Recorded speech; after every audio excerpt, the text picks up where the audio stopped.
Welcome to another session of know. the ASH series of calling.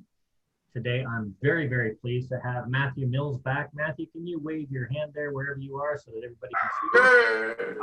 Okay. For those of you that weren't here for the last session, just a very quick intro, not as lengthy as the last one I gave him, but Matthew's been calling for over 20 years. He's an accredited state caller in Queensland. He's a member of the Queensland Callers Association, the Australian Callers Federation. He currently calls for Kane County on Fridays and I believe two other groups every second and fourth Wednesdays. Is that correct? Every Tuesday night and every second and fourth Sunday. Sundays now. Okay, it used to be Wednesdays, I think, but does all the levels mainstream up through A1, I believe, or A2 or advanced? A2.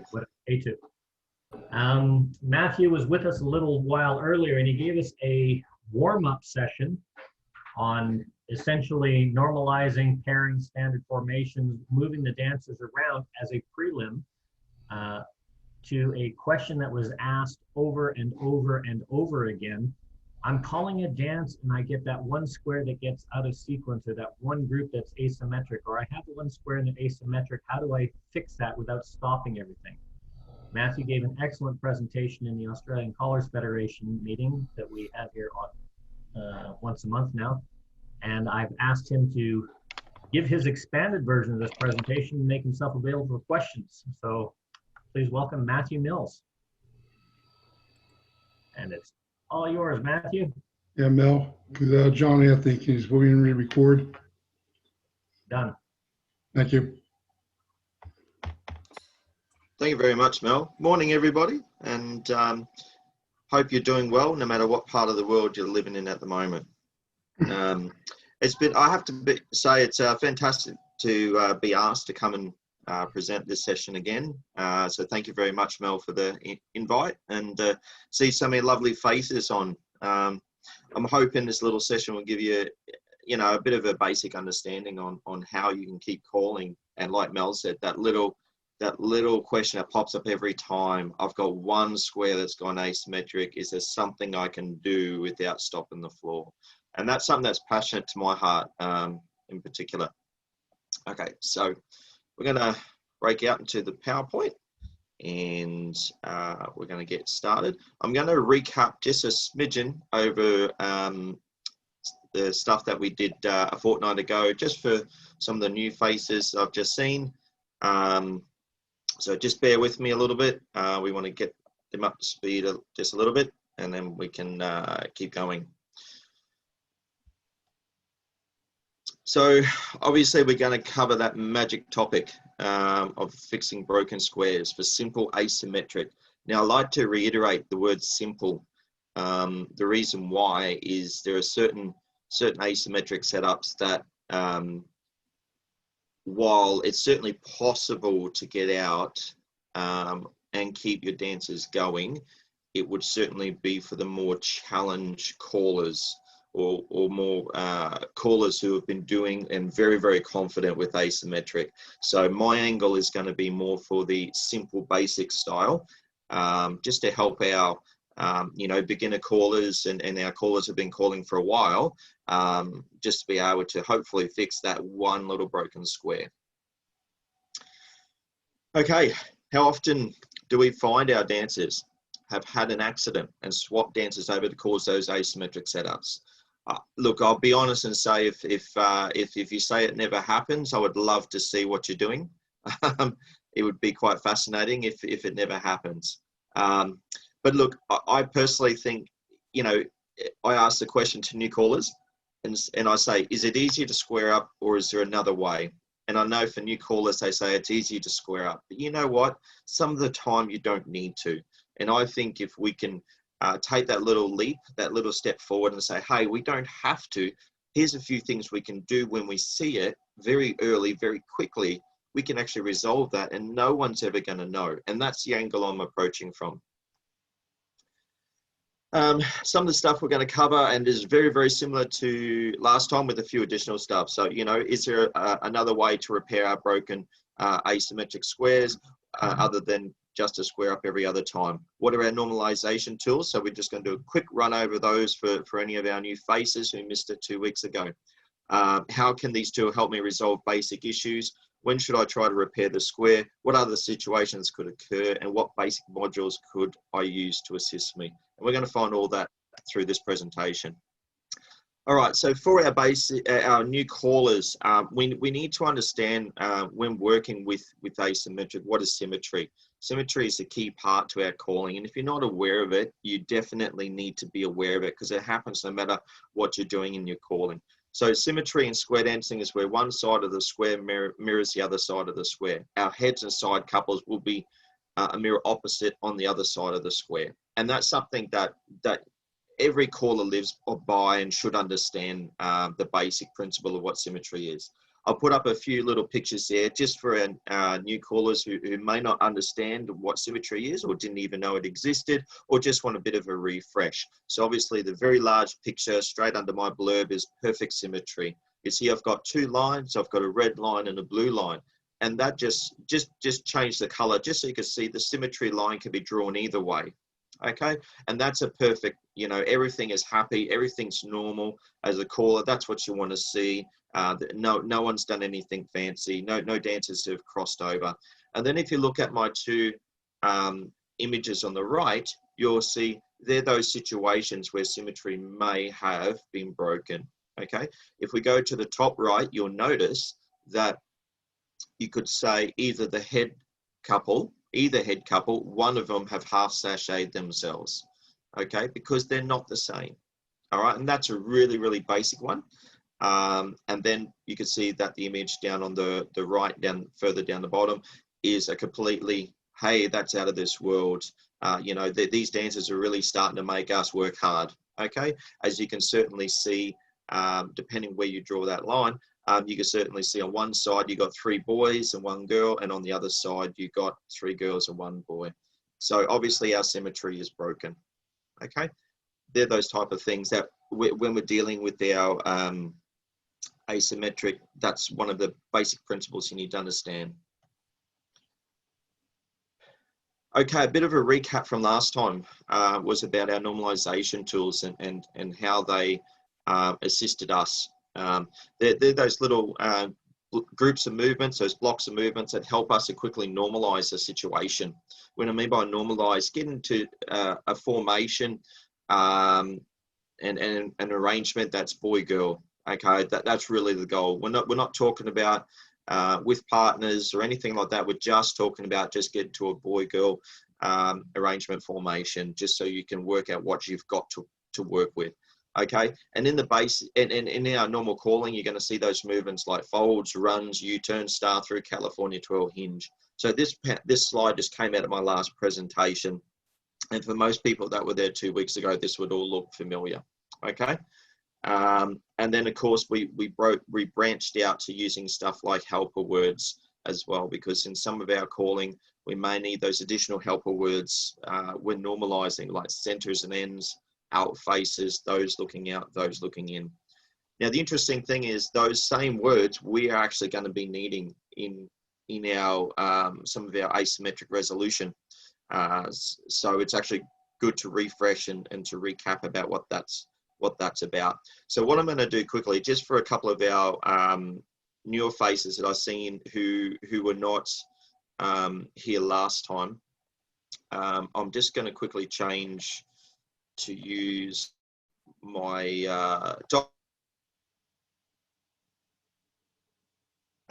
brought back from work, so we can have a look at our live dancer dolls. Mel, you can see that on the screen. Coming through. Thank fine. you. Yep, better than use my mobile phone from last time. So that's excellent. I'm a happier man. At least this will definitely appear on the recording. So as you see me talk about those normalization tools, so just for our callers who were not present there last time, if we just get our lines to pass through, so they're all looking out, we were using those movements as before, so folds, okay, nice and easy. The reason why fold was a really good one was so, pardon my, I need to get this right, if you have some little different style, of arrangements. For example, where you might have two boys in the middle or two girls in the middle, those little normalization tools come in handy. So you could say boys fold. Matthew, are you able to come out just a bit, because we're not catching all of your checkers on the screen? Beautiful. How was that? Yeah. That's right. Star through.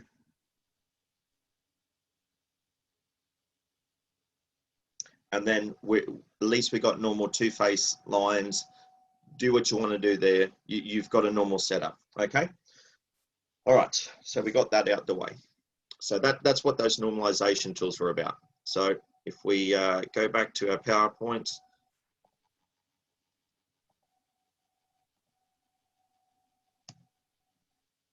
Yep. Beautiful. So what we're now going to do is have a look at this formation and arrangement, okay? Now think to yourself, what would you do? What is wrong with it? Because this is a really basic asymmetric one. And how would you get out of that? How would you normalize that and get out of it? Okay. So if you're not too sure what's wrong with it, just look for the head couplets. You notice one is half sashayed. Okay, really, really basic one. So you're looking for answers like tag the line? You just think about it yourself. Yeah, you just think about it. Don't yell them out. I want you to think about what would you do to get out of that. Because some of us may not have done it before, so it's just a good little think about.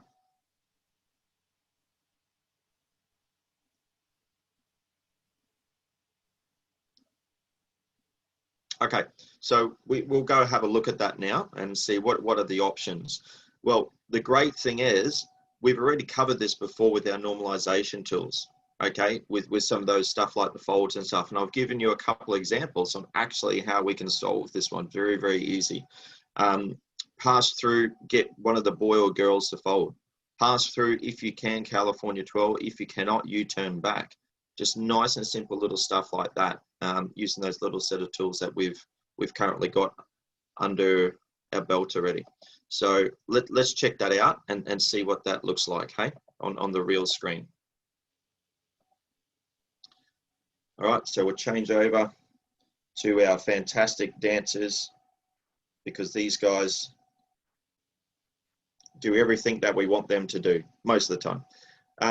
You can see I've got that arrangement because I've got these guys half sashayed, okay? So the first example I said, let's do a pass through, okay?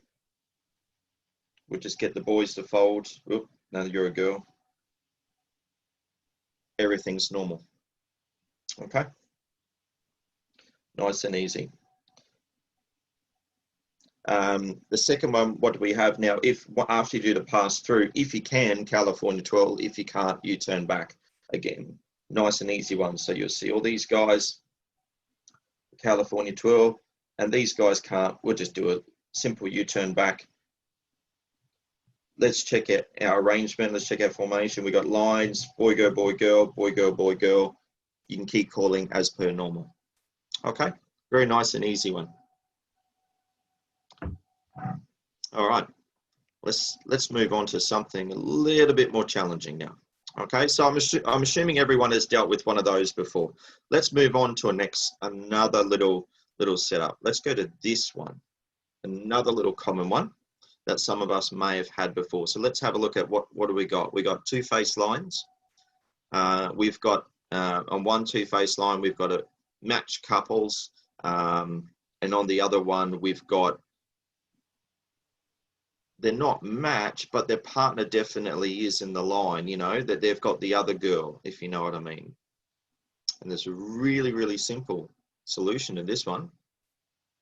What would you do? Think about what you would do, and let's see if you would still do the same thing afterwards.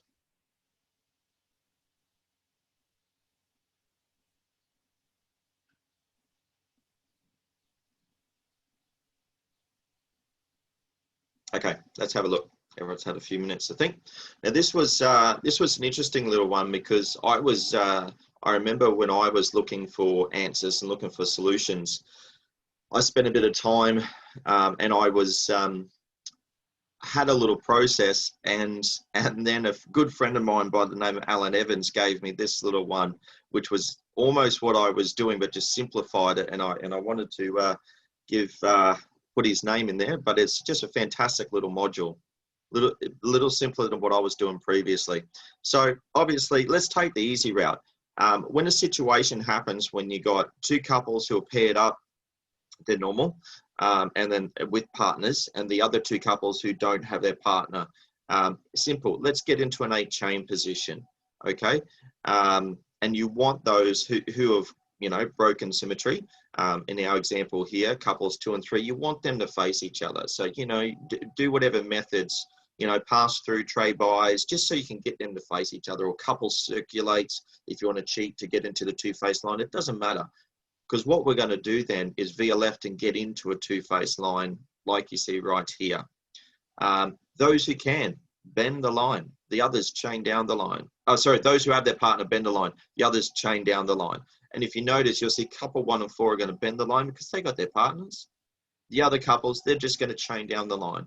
While that takes a few steps extra to get there, a few beats extra to get there, at least at the end of it, you're going to have both your couples, or all 4 your couples actually, all of them with their partners, and again into a normal formation arrangement of lines at the end of it.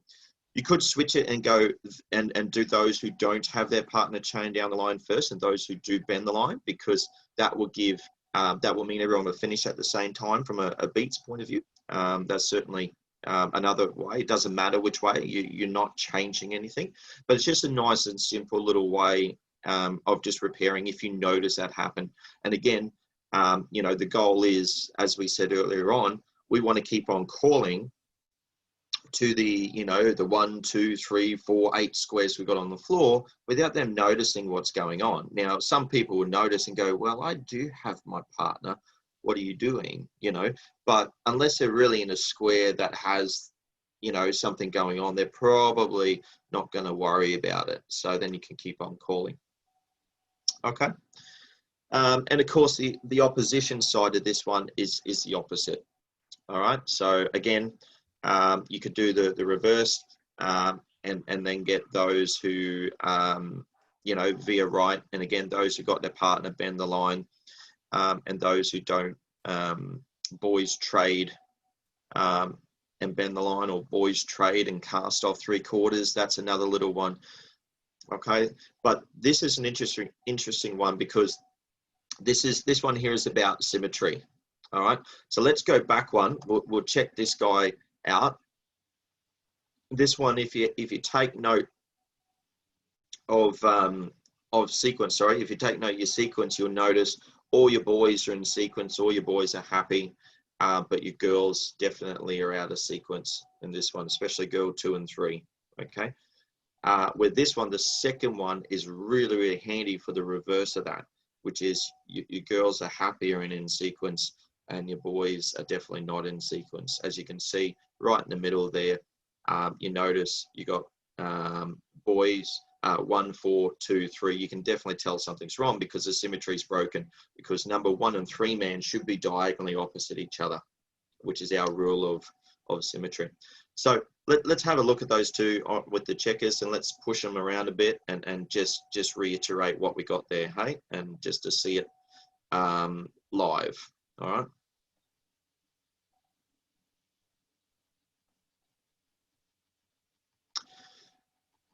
Okay, so I'll just quickly get our partner lines back. Okay. And the first one we just had these two ladies swap with each other, and we're going to turn them this way. All right, so we've been playing around, you know, we've been calling away, you know, pass through, trade buys, blah, blah, blah, blah, blah. And we notice, oh, okay, hey, I got my couple number 1 and 4 together. They've got partners, but 2 and 3, what's going on in that square? But my second square is totally fine. So I know something's going on over here. You know, let's just go through what that looks like, you know, veer left, those who got their partners bend the line, those who don't chain down the line. And of course, they do the whole lot. These guys are going to cheat. We're going to just do that way. Life is normal. Life is good. You keep calling. The dancers won't know the difference about what's going on.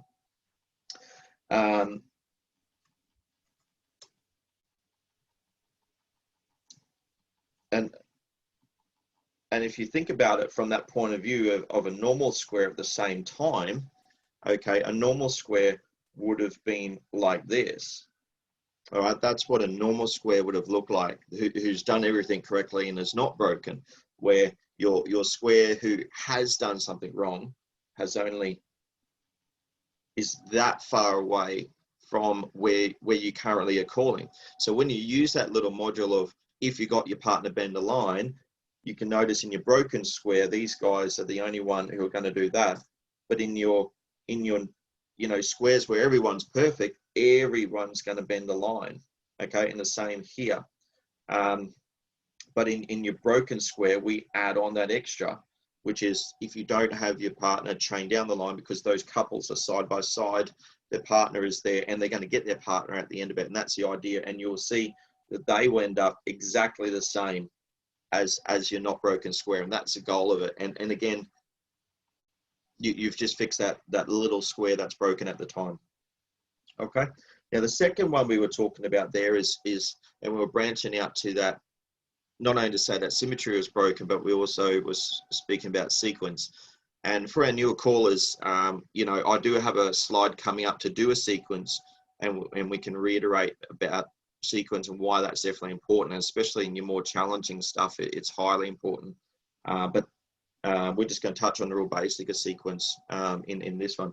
But just to get into one of those formations, which is the second one there that Alan, my good friend Alan, gave me here. We're just going to cross these two guys over. And again, we will get them into our 8-chain position. So you can definitely see that our sequence is out for our boys in particular. They're definitely not happy because you can see we got 1, 3, 2, 4. If sequence was good, if symmetry was good, this guy would be here. All right, your number 3 man should be there. Obviously, he's not. He's gone walkabouts. He wanted to do something creative and make his dancing a little bit more fun, and decided to come and swap over this man here. But if you have a look at the ladies, well, the symmetry for our ladies is correct, because you can definitely see these two ladies are diagonally opposite, and these two ladies are definitely diagonally opposite. So that's all good. And this is where the second little module comes into play.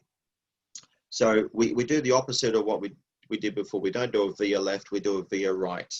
Okay. It's a good little way to spice up your choreography as well, in case you don't use via right. That's a good little one to use as well. And then we apply the same sort of logic. Obviously, we can't chain down the line with the boys in the middle. Well, you could if you really want to. You want to be creative, please record it. I'd love to see it. But I thought I'd better stick to this stuff that's normal and probably a little bit more proper. So these guys here, if you got your partner, bend the line. If you don't, how about we do a boys trade? Stay there too, lady. We don't want you to move. And then whatever works. If you think then bend the line is going to suit the body flow, so be it. Or another one, a bit more challenging, but still could work. You could get them to cast off 3/4 from body flow. Okay, so whatever works, whatever you're comfortable with. I use boys. I put in the sample there as bend a line, just for nice and easy, just so people can quickly see it, because sometimes cast off 3/4 can be a bit more challenging. But obviously, as callers, as you get to know these little tips and tricks, you want to be able to modify it for yourself. Put your own personalized touch on it, and certainly body flow of the dancers is something you absolutely want to consider as well. If you notice out of the results out of that module, we are normal. We are in sequence, symmetry is restored. And again, the dancers, the other square is fine. It would be, it wouldn't have noticed anything. And you've kept everyone moving at the same time. Okay. So let's go back to our PowerPoint. So what other advanced setups can dancers get into? What other things do I need to think about? Well, look, I can probably say that I think they could get into some weird and wonderful setups, our good dancers. But, you know, and then they certainly challenge us to make us better, I can tell you that. But as callers, like I said, we need to think about those little basic tools, you know, not the normalization tools, but the real simple stuff like sequence and symmetry to help us and to understand where people are at. And it's good to remember that. So for our new callers, sequence, very, very important bit. If you're not aware of what sequence is, this is probably a good thing just to refresh your memories on. Each of our couples have a couple number from 1 to 4. You know, in the picture there, you can clearly see I've given you a static square, so you know exactly where everybody should be. In sequence is where our dancers are ordered 1 to 4 in a counterclockwise. Okay, so 1, 2, 3, 4 goes around. Yep. And if our dancers are 1 to 4 and clockwise, they are considered out of sequence. Okay. So a great example is from our static square. For our newer callers, if we got our head couples to do a right and left through, they would be out of sequence at the end of that. Okay. Because the 1, 2, 3, 4 when you count around would be clockwise, which is what we're talking about. Okay. Sequence is something we always need to know when it comes to resolution anyway, but it's also good to remember that in our asymmetric stuff, that's, you know, something we need to consider, we need to have a look for as well, especially with the last image, like I said, that I spoke about, the last little formation with this guy here, because this is where we started looking not at symmetry but at sequence at the same time, just to triple check. Certainly important. All right, now let's step up to this one. Very, very interesting little one. So take a minute to have a look and think about what you would do to get out of that little situation. Now, for our newer callers, if you're a bit unsure what is wrong with this one in particular, you'll notice that we have both head couples on one side of the line and both side couples on the other side of the line. So certainly our symmetry is broken. So think about what would you do in a situation like this to get out, or at least, whoops, let me go back a bit. I don't want you guys to see that yet. You know, either get out to, you know, fixing symmetry. I'd be happy with that. But if you want to go further, that's fine. So I'll let you take a minute to think about that one.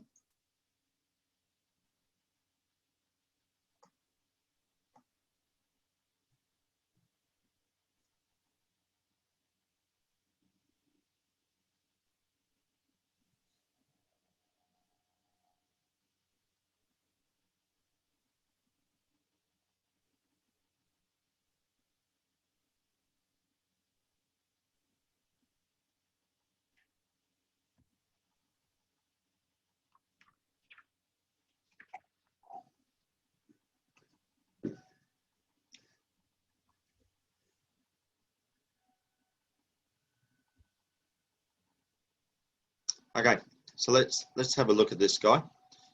This is a good one. Okay, so what are we going to do? Well, I've tinkered with this one personally myself quite a bit, and this is the nice little module that I've ended up coming up with that I've found suits. It is simple. And I guess it's the main thing that I'm going to say. So what I try in this setup, again, you know, every person has got their partner, and we just end up with all the head couples in one line and all the side couples in another. But sometimes it's not. You might have the head couples opposite each other on one side of the line and side couples opposite. It's still the same. Okay. What we want to do is whenever you have a situation like this, we want to get into lines. All right. The next thing we want to do is, if your head couples are already at the end of the lines facing each other, you're going to skip a step. If they're not, and they're like what we see here, we're going to pass through and bend the line. So that way we get the head couples facing each other and the side couples facing each other. That's the goal we're trying to get to. All right. Now, really, really simple one from there is you choose one side and you get one side to pass through. Now, the thing is, let's have a bit of fun about this.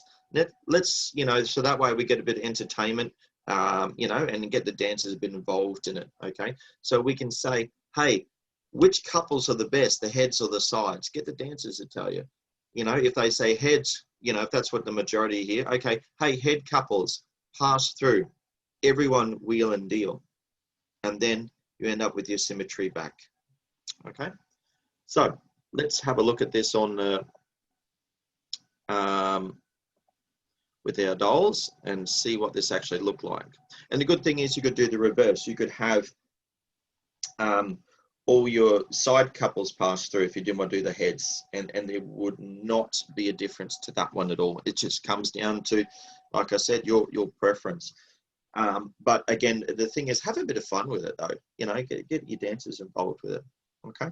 So this is the setup. You can notice here, we've got our head couples opposite each other and our side couples opposite each other. That's the goal of what we wanted to achieve before. If I put them into, if we do the entire module, I'll show you the difference. So this is what we want. The end goal is we want these couples to face each other so we can do finish off the module. But just hypothetically say you've got your both head couples in the same line and both side couples in the same line. That's fine. It's an easy fix to get there. Like I said, and that was step 2 and 3, which was everyone's going to pass through and then bend the line. Or your own little creative module to do the same thing. And if you notice, we've got our head couples back facing each other. Okay. From here, we're going to get everyone to pass through because that's what we've been looking for. All right. So let's do that. I'm going to do our famous easy way of moving our checkers forward. And then from here, oh, sorry, undo that one. No, I didn't, not everyone, sorry. It was a designated couple. All our dancers had screamed out. We said, hey, hey, who's the best ones? We'll get the heads to do it. Cool. We get them to pass through. And then we're going to get everyone at the end of that to wheel and deal. And if you notice, at the end of that one, we are all, we're normal couples, boy, girl, tick. The second thing is symmetry is restored because have a look. Boy, girl couples, head couples are opposite each other. The side couples, we got the mirror image, which is what we want. And sequence, well, we can fix that after, but the main thing is with symmetry restored, it's easier to rectify from there. What I want to go back to is actually see why this one works, because this is the interesting one on why it actually works. And it's good as callers that we understand the why, not just it does do that. You'll notice by choosing either a head or side couples when they're facing each other to pass through, we end up creating 2 types of two-face lines. And this gets very complicated.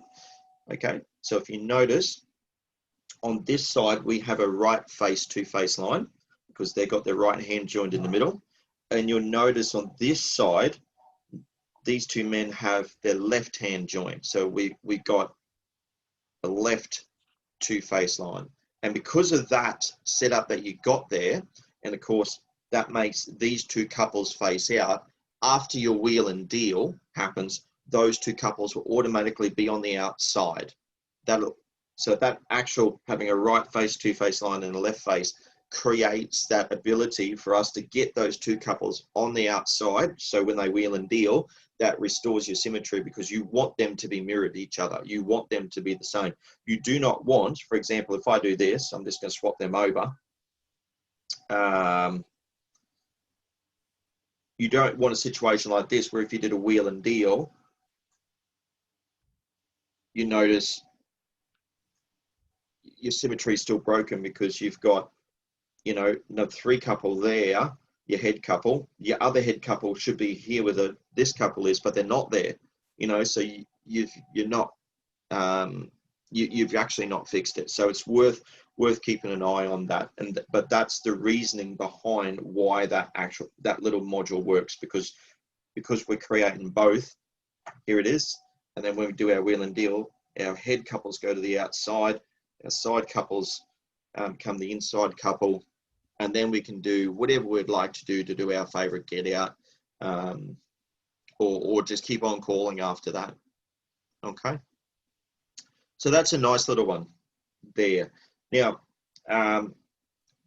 through this whole thing I've said so far, can we call this? Can we call this while we've got 7 other squares on the floor, and they're all fine? Well, guess what? The answer is absolutely. You know, even with this little module and what's going on here, you could still call it to a normal square. And I'm going to show you how that's even possible.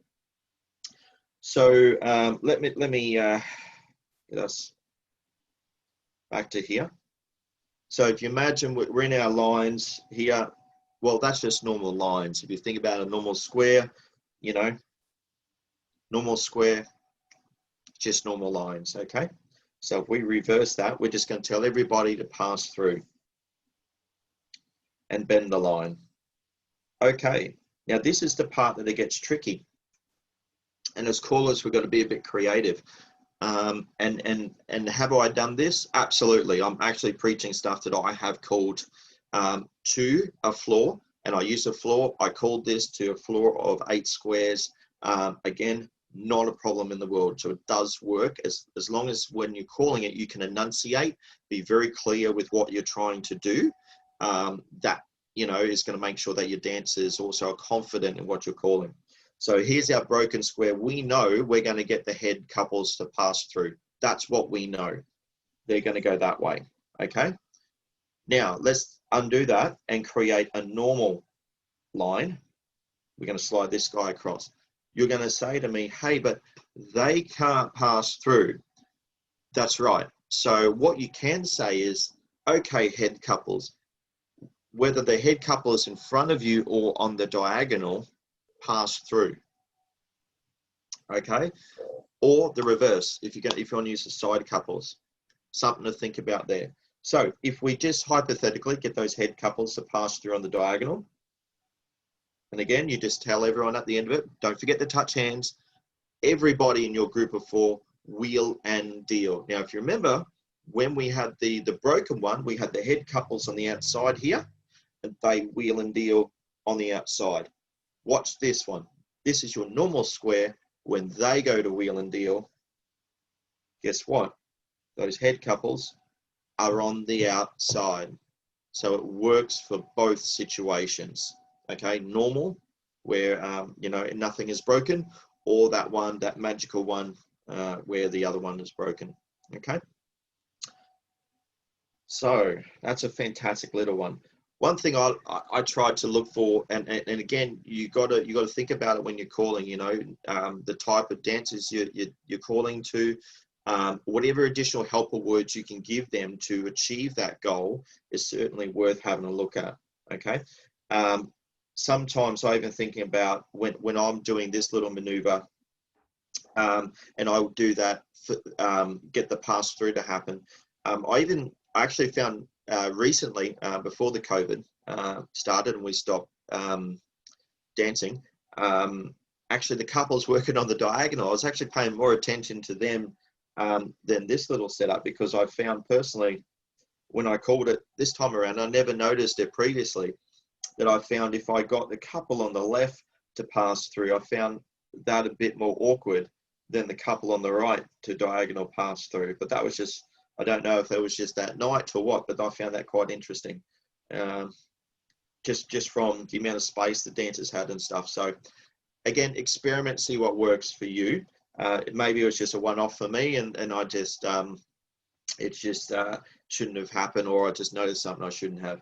But like I said before, even if you went to side couples, again, side couples pass through. So this is your broken, you know, those two side couples are looking out, those two heads are looking in. So we've got our right two-face line up here, we've got our left two-face line up down there. We do our wheel and deal, and you notice our head couples are back in the middle, side couples on the outside, symmetry is restored, and you just keep calling and doing what you do. Okay. Beauty. So that's that lovely little one. And I hope that's a good one, because I've had many callers say to me about that in particular, that type of situation that's occurred, and said, you know, how do I fix that? So I hope that one in particular is a gold one for you as well to hang on to and to memorize. And like I said, you know, if you want to make your own touches on it, absolutely, you know, make your own touches. That's what it's about. Personalize it, you know, put yourself into it. All right. Sometimes through this, I've had callers say to me, hey, how do I check symmetry and sequence? How do I know, you know, because I'm so flustered? And you know what? That's a fair comment. When we're calling, we have these situations happen. You know, we can be a bit worried about the end result. You know, worried, are we calling the right thing? So I thought I'd give everybody a few little tips and tricks on just, you know, checking symmetry and sequence. You know, how do we do that? So one thing I came up with is, you know, just a nice and simple one. Get into lines of 4. Raise your hands if your heads. You know, you know there's only going to be 2 boys and 2 girls. Well, we hope there's 2 boys and 2 girls. We know sometimes you have other boys, side boys that want to be head boys too. But anyway, that's a different story. But another one there, you know, get in lines of 4. Pass through, tag the line. Hey, heads, face in. Sides, face in. And wait a few seconds to make that happen, to let that happen, and then see what you get out of that. It's just a nice little way of just quickly checking. I like the face in ones. I find that actually is quite interesting. And again, allows you to quickly check. So if we go back to my trusty camera, we'll use a normal partner line in this example, and then we'll mix it up a bit, you know, and practice what we preach here in terms of getting our dancers to be creative. But if we get them all to pass through, tag the line, whoops, we're going this way. Okay, all the way through.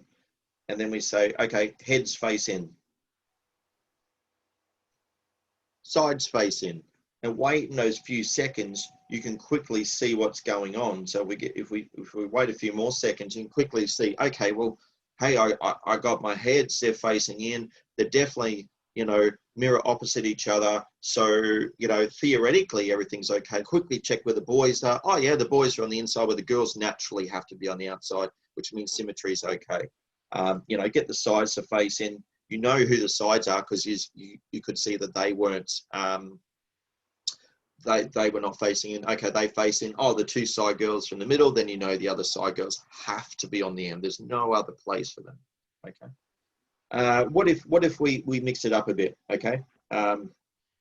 So let's swap those 2 over, 2 ladies over, so we can create that little setup. All right. So let's get them to pass through, tag the line.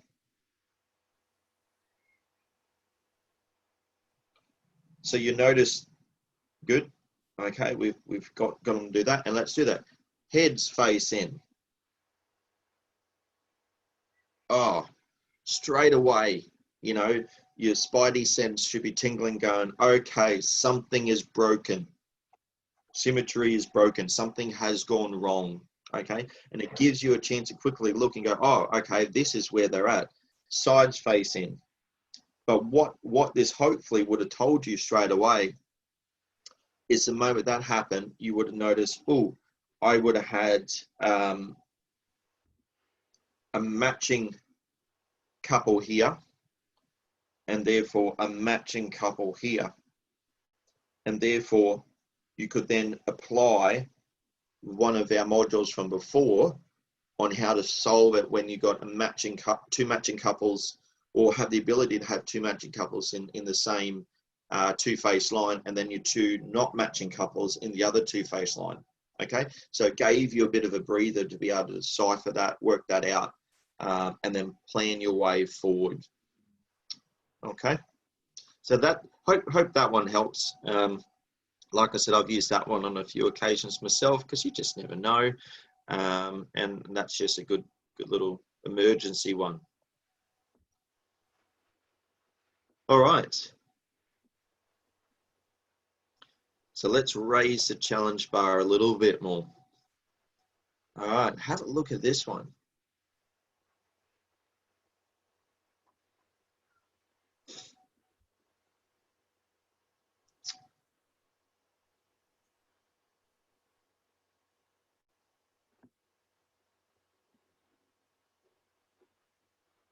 So you'll notice, and help out our newer callers, just to help you out with what's not right here. You'll notice we got 3 boys in one side, and we got 3 girls on the other. But let's break it down even further. What if we drew the line of symmetry vertically? You'll notice on the right side, you got 2 matching couples. On the left side, well, you got, well, they're not matching as in their partner isn't beside them, but their partner is somewhere is in that group of 4. So with that scenario, even though it's 3 in one side, 3 in another side, we don't need to panic, because you got 2 matching couples when you drew that line vertically. Because you got that 2 matching in front, you know that, okay, we may be able to, or if you didn't know, use that little get out that we did before with the the two-face line, where we had matching couples in one line and not matching couples in another line to get out of it. Okay, but you got to catch it early, and that's the gotcha on this. Okay, so I'm actually going to go through this and show you how you can quickly get out of that without panicking too much. Okay, so again, we want to catch these early. Okay, it's about being prepared. So we've got all our tools. They've been presented to us already, whether it's today, some of the stuff I spoke about earlier, or 2 weeks ago with the normalization tools. We know how to normalize. All right, and then we want to check sequence. Can anyone be matched? Is it easy to match couples? How do we, which approach do we take? Check our sequence again, and then do our resolution. And that's the focus we sort of need to approach when we're stepping it up, or just in general, normalize, check your sequence. Can anyone be matched? Is it easy to match couples? Do what you got to do that. Check sequence again. Okay, can you resolve the sequence using any previous modules, and work your way around? Okay, let's check how we could work with this little setup.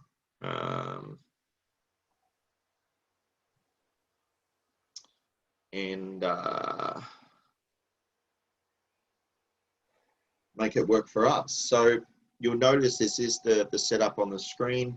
Pardon, actually, I just finally worked out now. My camera is the reverse of what it was earlier. I had to move it around, so I didn't have enough room beside my laptop. So everything's 180 for you guys. So obviously, because we've established it so early, we can actually change the way we're going to call to adapt to it. Okay. Some of the cool things, just some of those basic things that, remember those normalization movements we had earlier, folds, runs, California twirls, that type of stuff, U-turn back, those looking out, those looking in, centers, ends, that type of stuff. That's where we could be a little bit creative just to get our normalization happening. Obviously, we can't do a pass-through boys fold or girls fold, because we got 3 on one side, 3 on the other. It's not going to work for us, okay? But the other thing that we do have to advantage, if you find a little situation like this, you'll notice here, if we put the focus here, you'll notice that we got a girl opposite a boy, which is always great news, okay? And these guys are just normal couples anyway, but that's still good to have. What we can do is use our basic movements like star through. you know. It's one way of doing it. Okay, don't panic. Oh, what have we got? We got these guys, okay. These guys, oh, well, this couple's looking out. Well, that's all right, nice and simple. If you're looking out, California 12, don't panic. And what have we got? Well, we can get everyone to slide through if we want. And let's check out what we got out of this. Okay, so we've normalized extremely quickly. We've got lines, okay. Let's check our symmetry. Number 1 couple is here. Number 3 couple is here. Okay, well, we know how to rectify that. Let's get out of that. Everyone pass through, bend the line. Sides, you're the best couples tonight, or this bracket, pass through. Everyone work in your groups of 4, wheel and deal. Oops, they're going to go that way. And you're back to your symmetry is restored, and you can call as per normal again. Nice and easy.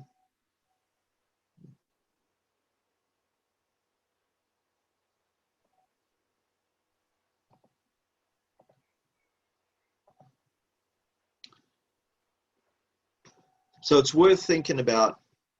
Obviously, like I said, you don't want to panic when these situations arise. You know, I know 3 and 1 lines in particular do frighten a lot of callers.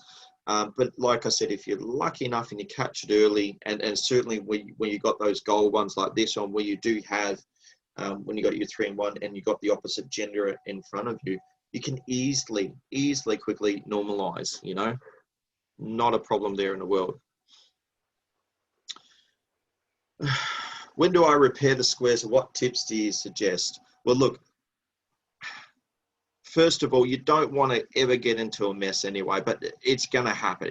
Whether you want to not, some dancers may be unsure and do something that, you know, shouldn't happen. It's going to happen. So you want to use your normalizing tools as fast as you can, especially if it's something that you have seen, okay? It just solves it very, very quickly for you. I personally have seen many things, like I said, on large dance floors, and I've certainly used those folds in particular is my favorite. I just find it works neater with the dancers, and you know, you're able just to regain the floor extremely quickly. You know, keep an eye on body flow though. When you're using normalization, we spoke about this 2 weeks ago, because of body flow. You should always be wary of body flow. You want to make sure that you think about, sometimes you can't do your gender specific things like boys run, for example. So you need to do centers run, because you may have a boy girl on one side. Like if we use our example there at the top right, you could say past the ocean, for example, and you'll notice in one wave you'll have both the girls in the middle, and on the second wave you'll have a boy and a girl in the middle. Well, you know, to get all the boys to run and bend the line is probably not the best body flow in the world. Where centers run and bend the line is probably a better one. So don't forget those helper words, you know, those facing out, those facing in, all that stuff, they can certainly help you. And of course, identifying your broken setups early. You know, the longer you leave it, the more it's going to look bad, or it's going to get bad, okay? And of course, the magic question that we've spoken about through this whole thing with some of those really easy ones that we've been doing this entire morning session is, can they be used with multiple squares? Absolutely. We've been doing it the entire time, okay? So yes, some of those setups there, those really simple ones, can be used with entire squares dancing on the floor. Whether now, I can't leave you with something like this without giving you the absolute emergency get out of all. You know, this is that in case of emergency break glass. And if you've never seen it before, it's certainly a worthwhile one to have, where if everything breaks, no matter how hard you try, this thing will resolve everything for you. So I found out about this one about 10 or so years ago. And I thought it was the neatest thing on the planet until I got told that's been around for a very long time. So it wasn't new. But yeah, just get your dancers into a circle, basically. You know, any circle, it doesn't matter where people are. Who really cares? You know, get your head or side man. Pick one, doesn't really matter. You know, head men, make a left-hand star, pick up your partner. That partner pick up their corner. That corner pick up their partner. Lines back out. You'll have 2 lines. You notice your symmetry, your arrangement, sequence. Everything is 100% fixed. Whatever you want to do, alley man left or whatever it is, you know, everything is restored. Every single square is back dancing, and you can just keep on calling. Okay, so if you didn't know that one exists, certainly hang on to that one, write that one down. Certainly a handy one, and personalize it. You'll be very surprised what you can come up with if you sit down and try to personalize that one and change it and come up with a few different little ones there. Obviously, to finish off, team, you know, our dancers certainly provide callers some great challenges with calling asymmetric squares, and no different. It's easy to get frightened or flustered when you see an asymmetric square, but callers need to not panic and stay in control. And that's what I hope some of these tools are giving you guys, you know, an understanding of a bit of control and how you can use that to your advantage, okay? This guide doesn't have all the solution to fixing broken asymmetric squares. No, it doesn't, because to go that step further, you really need, we really need to go into the DNA of asymmetric and you know, how it works, and other tools to push dancers around, etc., etc. It's a very complicated thing. This is just purely, you know, to give you guys some really basic tools for those really simple and quick situations, so you can get out of them without having to go that step further if you don't know about it, okay? And therefore, for those simple ones, you're not calling, hey guys, square up. You can actually confidently do something, okay? Lovely. Well, that's at the end of it now. I've got writer's cramp, Matthew.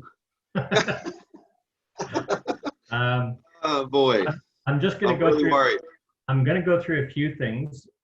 One of the best comments is actually one of the latter ones, but I'm going to just put it because I think it was a tongue-in-cheek comment. Was this will come in very handy when we start dancing again, which I think is the thing. But the first one I think was more of a comment than a question. I like the 8-chain 4 2-face line. I think that's the 8-chain 4 setup and the 2-face line. Those who can do this, those who can do that. Dancers focus on themselves when they hear the words those who can or if you can, and it feels like it's hard, but it isn't. The comment was those who can as opposed to if you can, and there was a follow-up on that. The words those who can do this, I think, tunes the dancers in. What's it got? It says needs to be clear with the helper words. Those who can is not always the best choice, and I think you made that very clear. Be very clear with your helper words. Absolutely. Partner groupings. Partner groupings work both ways. If I can set it up, oh yeah, okay. If I'm setting it up for an opposite line sequence and I see it, I can do it whenever I set up partner groupings. I think that was a comment on when you got the heads together, one side off and the other side not, or they're out of sequence. If they're all in a partner grouping, so you got head couples facing head couples and sides with their opposite group or their partner group, that will work for that as well. So it's not just if you see one group out, if you're trying to set something up and you see one group in, it's the same principle, I'm assuming. Yeah, I think it is. I have to get my dolls out actually to have a look at that one, mate. Yeah. I'm intrigued. This I thought was a great comment. I have dancers that intentionally switch places like a boy's trade to play with the collars. This is great because they won't see that I fixed it and they're going to wonder how the heck they got unfixed. I think that was more of a comment. It's a great little frustration tool for those frustrating dancers. A comment was sequence usually takes care of itself except in asymmetry. That's a general comment, and yes, it is. Another one, two couple asymmetric is the common. I guess that's when you get couples 1 and 4 crossed over. Just the lead or just the heads or just the sides. I never knew that. There was a follow-up on that.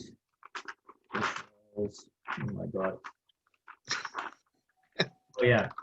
When you have that, you know, where you had just the heads or just the sides, would you call a forward and way back before that? Couples pass through or heads pass through before that wheel and deal, just to give them the advantage?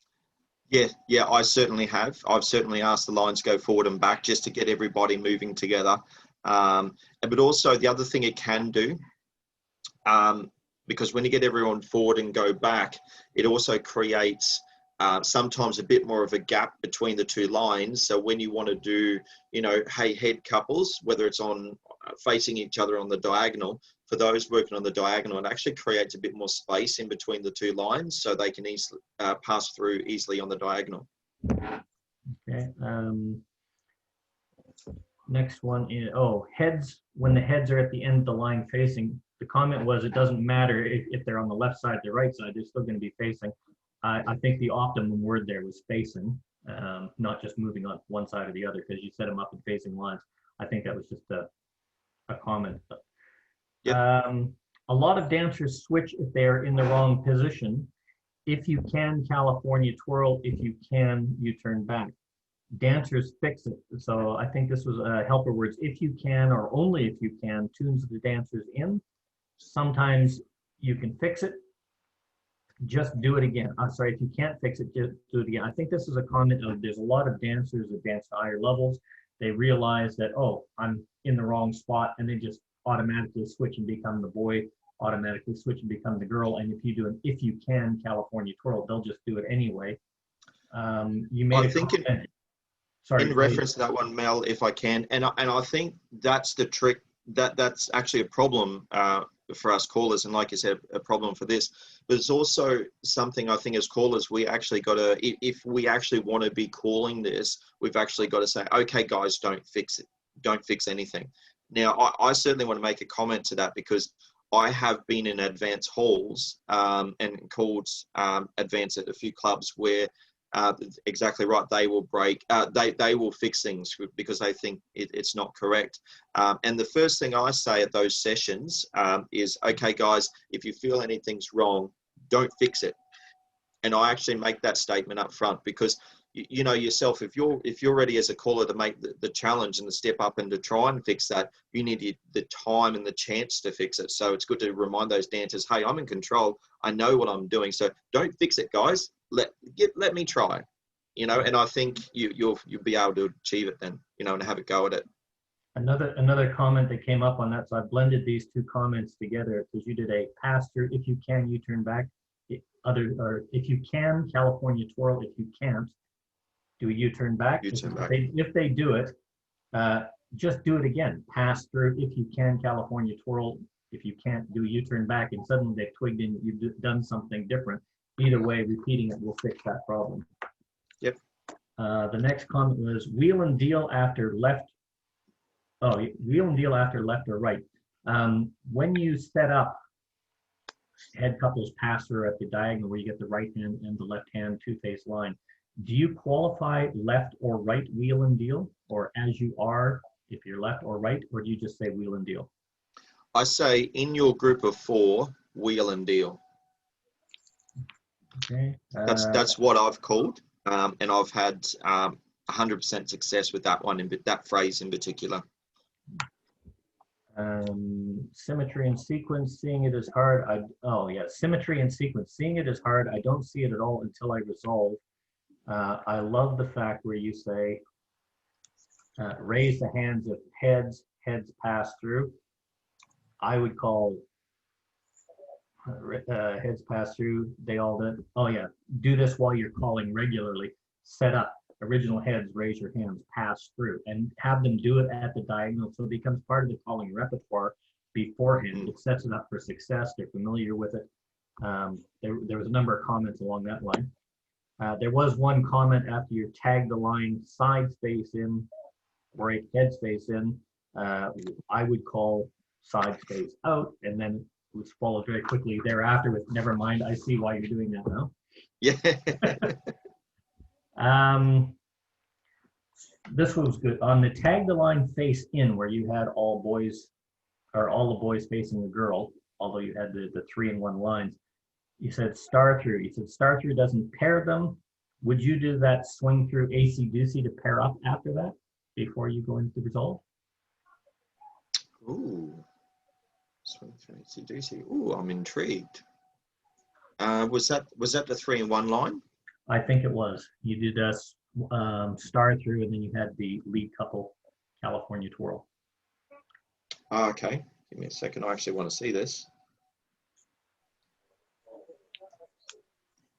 I think AC/DC, was it? yeah, it'd be swing through and circulate center straight. I think it was a matter of you said the AC/DC module in your first presentation to look at your pairing. It makes it easier. So I think when you had that set up, you didn't have everybody paired. Would you use Correct. that? Just looking at it now, so just doing a past the ocean and then an AC/DC straight out of it, actually continues your 3-in-1 line. So Yeah. Yep. I don't know if you wanted to show that or not. Sure. I think it's a valid question. Would you? I think it was more of would you pair them up, keep them asymmetric to pair up somebody when they're not all paired. So what we're doing before. So we're pretty sure that the feedback was about this situation. Is that right, Mel? That this is one we're thinking about? I believe so. Okay. No, I think you had one there that you had girls cross. One group was not paired anyway. So when they did the star throughs, but to pair them, Okay. but I can't remember exactly where. No, that's all right. Okay. Well, if we find it I think it was after. after. I think it might have been after the tag the line face in situation that you had,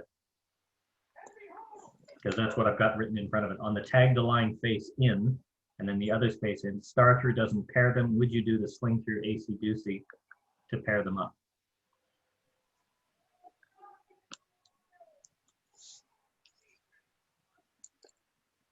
So we must have been doing that tag the line face in stuff, I think. Yeah, that's what I've got written in front of it. So. Yeah, right. Okay. Let me So, tinker with that one while you're reading more comments out, and okay. I'll come back. Some callers do this to set up asymmetrical stuff. These work great. Again, it's a comment to use this in your normal repertoire. You said end centers, etc. If you are looking out California twirl, for instance, from a trade by, it becomes part of their normal repertoire. Heads on the diagonal, pass through, heads wave at each other, pass through, sides pass through, girls fold, boys fold, and followed by a star through. Use it as part of your normal repertoire, and no one will know that they made a mistake. That was a good general comment. It's a good way to hide things. Love the fix because love the fix because as a caller, different looks intentional.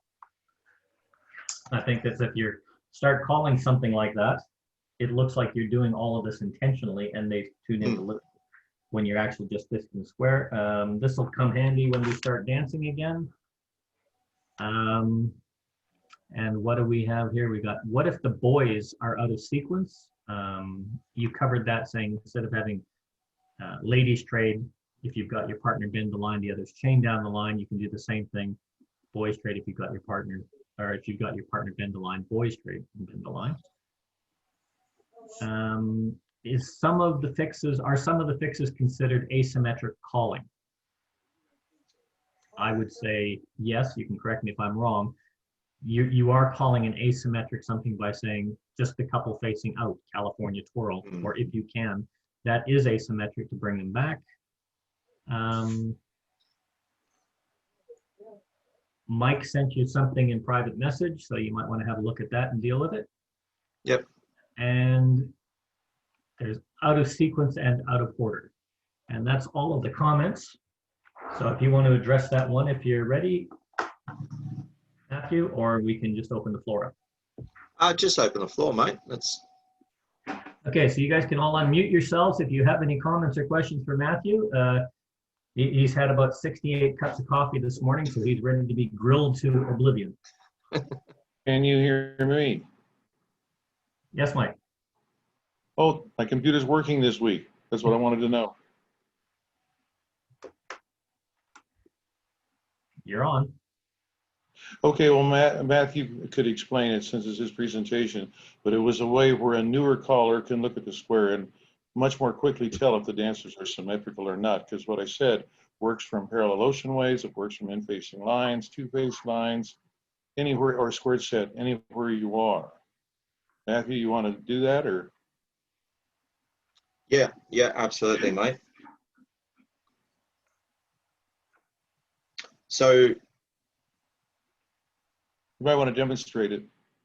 yep, yeah, I'm just fixing up the dolls, mate. They've gone walkabouts on me. They seem like real people.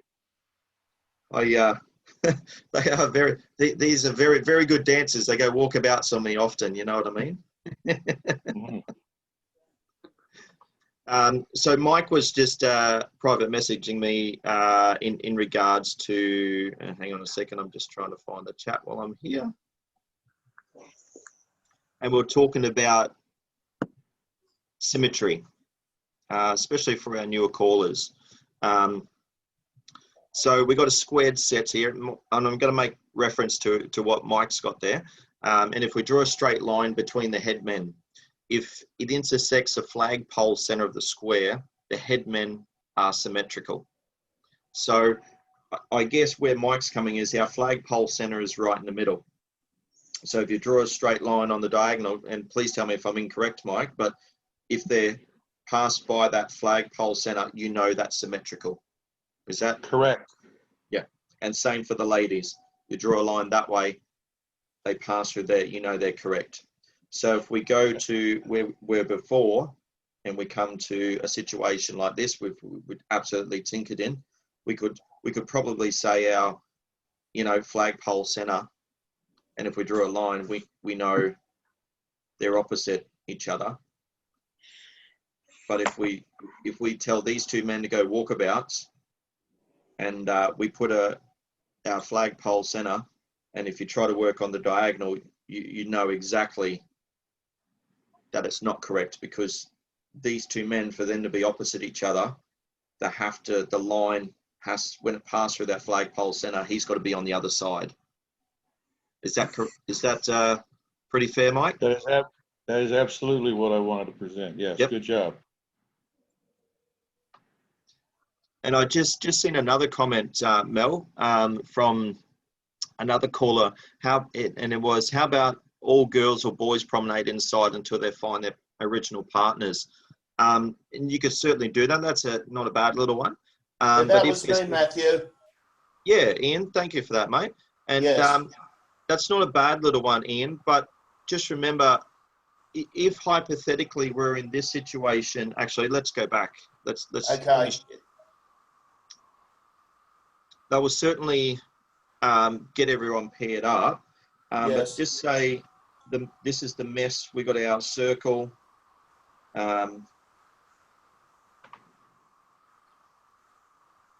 Just say we got our circle here, and you can yes. see the mess that we got, where we got obviously two ladies swapped over here. But not only that, the symmetry is still broken.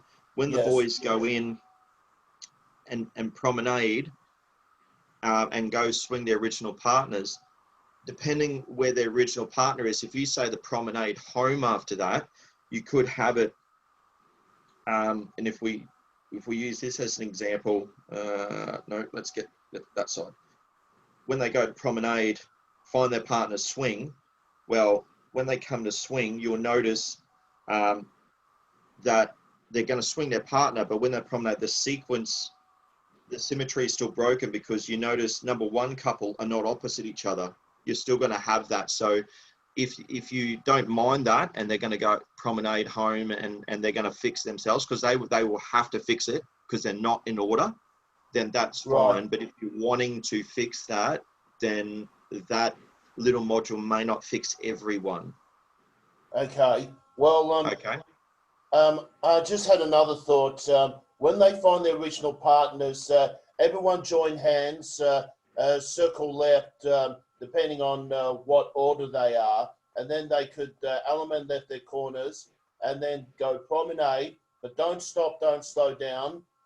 Whatever couple, I'm not sure if it's the head or side couples, they could wheel around and have two partner lines up to the middle and back, and then continue on as it is.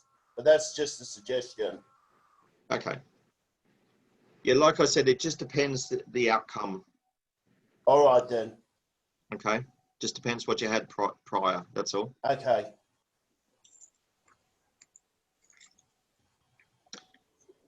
Mel's letting you grill me. So what's next?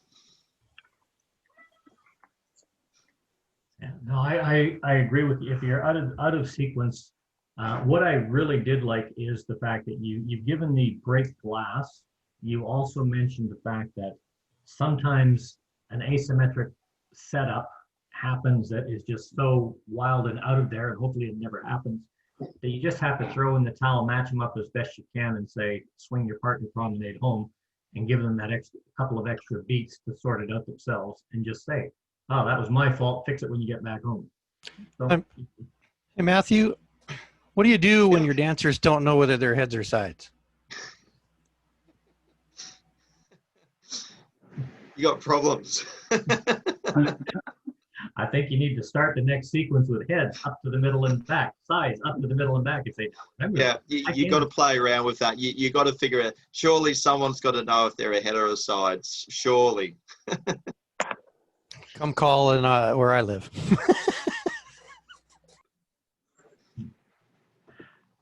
Well, I've been in a situation before where we've been in pattern for a while, and then he calls off the wall stuff, and he says heads go forward and back, or he just says something for the heads, and I've been so confused I wouldn't know where I was. Matthew? Yes. Alan Kerr. Matt, I like your idea with tag the line and checking them out, but using that as well, you could have, if the heads were in the lead, for instance, if you tagged the line when you had them facing, you could ask the head couples to fold behind the side couples, and you've done it in one. Say that one again, Alan. So if you, from your line where you've got your head couples facing, Yes. pass through, tag the line, sides face in, heads face out, and have the head couples fold. Interesting. Okay. yeah, that would sort the order out as well.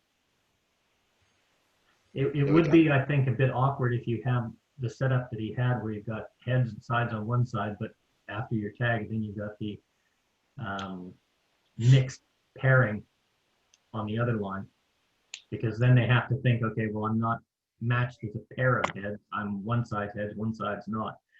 That goes into thinking of original heads or original sides. Yeah, I was just talking about his setup where he had everybody with original partners, yeah. Yeah. And was that, Alan, those lines I had where we had the head couples on one end of the line, sides on the other? Yeah, correct.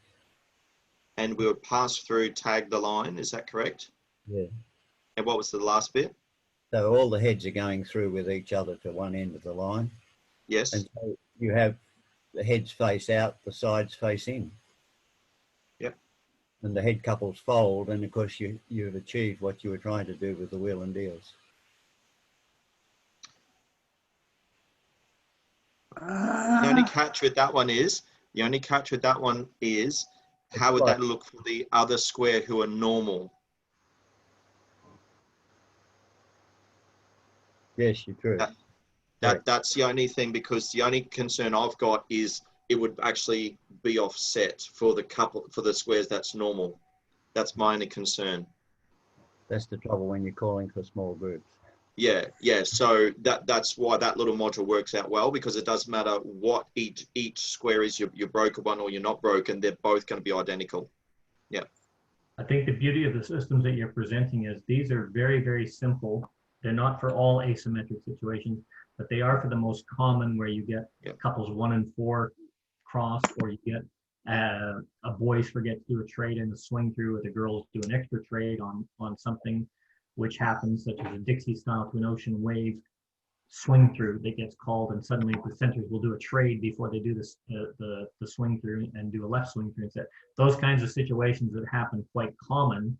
These are nice simple fixes to pick up that 1 or 2 broken squares on an entire floor that, if done correctly and quickly, nobody really notices that you've done something weird and wonderful, except the dancers that know they made a mistake, but they're so relieved that they're out and easily quit dancing that they don't have to stop, break the square, make a line, and feel like they've broken the entire square. I still think the best comment was, I can't remember who said that now, but I have dancers that intentionally switch, or boys that intentionally switch. This is great because they're going to wonder what they did wrong instead of trying to mess me up. I thought that was a great comment. Yeah, yeah, and like you said, it's not going to fix everything asymmetric, and asymmetric is just a beast on itself. You know, there's so much involved in that. Like I said, this presentation is purely for those easy ones, like you said, Mel. You know, just to try and rectify them very quickly. Yes, and the last comment I want to make before I really throw it open to the floor is Matthew right at the beginning clarified that this is what happens if it happens on the floor. Someone earlier had made a comment Matthew said, this is not something that you're going to be doing. This is something to fix. Hopefully, you're never in this situation, or if you are in this situation, you're doing it deliberately. If you're going to be calling asymmetric stuff, that's a whole new ballgame. This is for fixing what happens if a quick fix. And it's just a really great little tool, or set of tools and modules for your caller's toolbox that hopefully, Absolutely. like the resolution technique, you'll never use. Absolutely, yeah, 100%, Mel. Because if you are intentionally wanting to do asymmetric, like you say, you won't be doing this. Like you're going to be doing something completely different. So yeah, absolutely, reiterate what you said. So the floor is open. Matthew's here, by all Yeah, means. Phil, I got an idea that I use, and that's with the forget out, if they're that way, is get the boys in sequence as far as where the girls are. Put them into a circle right. Girls step out, backtrack to your partner, run around your partner. So this way they're out of the way of the other girl passing by. And then once they're all together, half sachet, and then go about doing what you want and have them in sequence in the circle. It Okay. brings them right around and they don't even realize what they're doing, that you're getting them back into together. That's good, John. Yeah.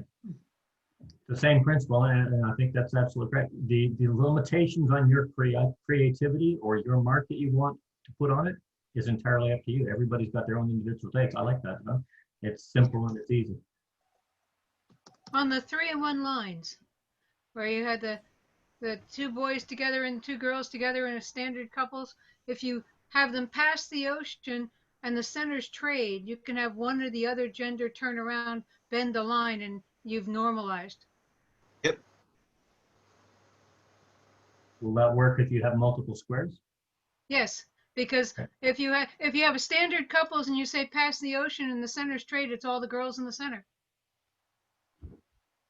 And then the girls, you turn back and bend the line, they're half sashayed, I think. Yeah. But yes, it would work because you're saying centers trade, so it doesn't change the other squares.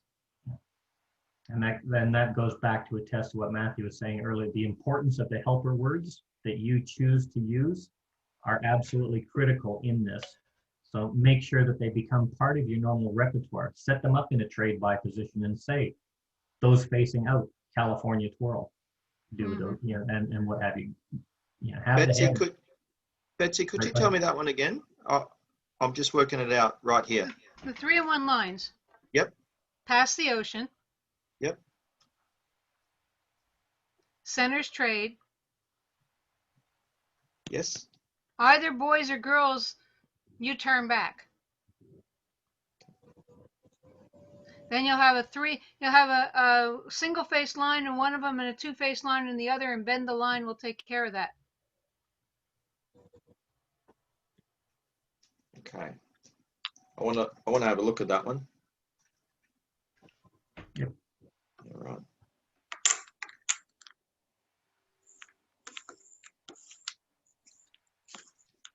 Don't you love it? Sunday morning out playing with your dolls.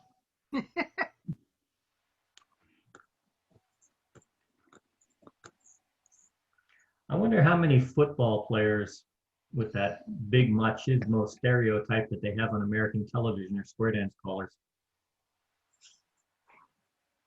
They're always fighting, you know, oh, boys shouldn't be playing with dolls. Boys shouldn't be playing with dolls. If only they knew what about square dance callers and what we did, hey? Yeah. Oh, yes. Hey, Betsy, this is the setup that we were talking about. Hang on a sec. There it is. Yeah. Is that the setup There we we were go. talking about? Yes. Okay. Past the ocean.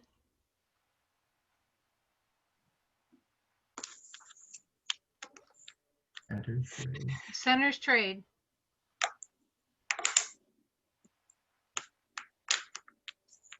Let's say girls, you turn back. On both sides? Yeah. Or boys, you turn back. I don't care which, but you pick a gender. Boys, you turn back. Boys, you turn back. Yep. You have one single face line on one side and a two face line on the other side. Bend the line will take care of it. Okay. Yeah. This only works if you have boys facing the girls. In another setup, it doesn't work. If you switch the centers, for instance, it won't work. Possibly true, but the one he gave me will Yeah. also do that. Or that setup of same-sex paired on one side. Yeah. Interesting. That's actually the same setup that was being referred to after that's where you ended up in your tag the line face in. Would you use your acey-deucey method to pair people up? So if you wanted to, I don't know, switch center couple, say number one lady, number two man, or something like that, get your three in one line. Like that? Yeah. So you can't do your star throughs, you can't do your gender pairing. It's something that happens. When you do something like that, would you use your acey-deucey, your past the ocean acey-deucey method to pair up? And I think you're going to be in the same situation. There comes a time where rather than do stop and go and try and fix, you do the best you can, and that's where you get into your in case of emergency break blast situation. For this one,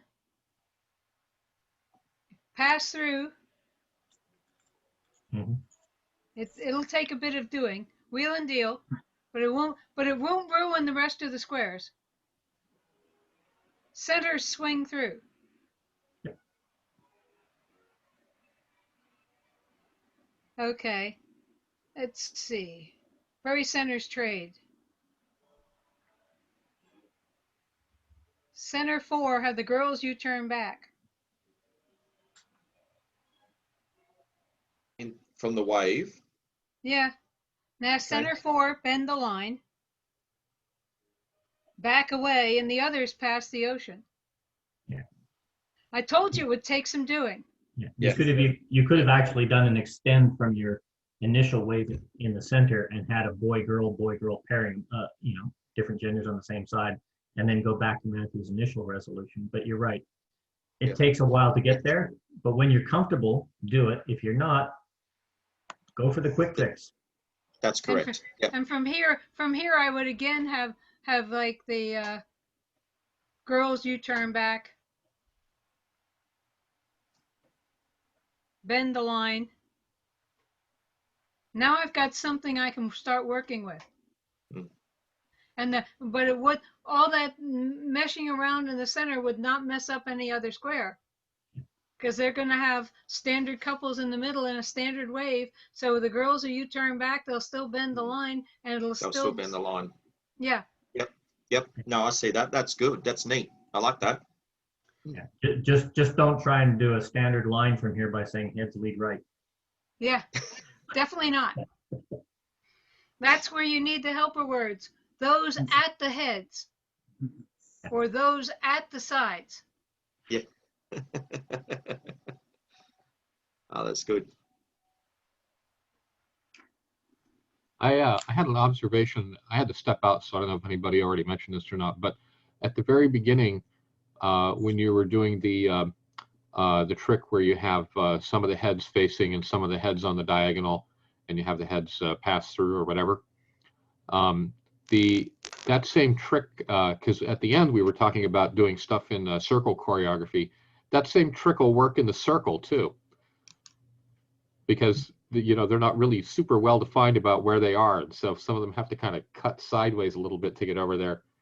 It's pretty much the same thing as doing the diagonal the diagonal pass through. Yep. Or actually the straight pass through, whichever one was the wrong one. Yeah, sure. Thanks for that.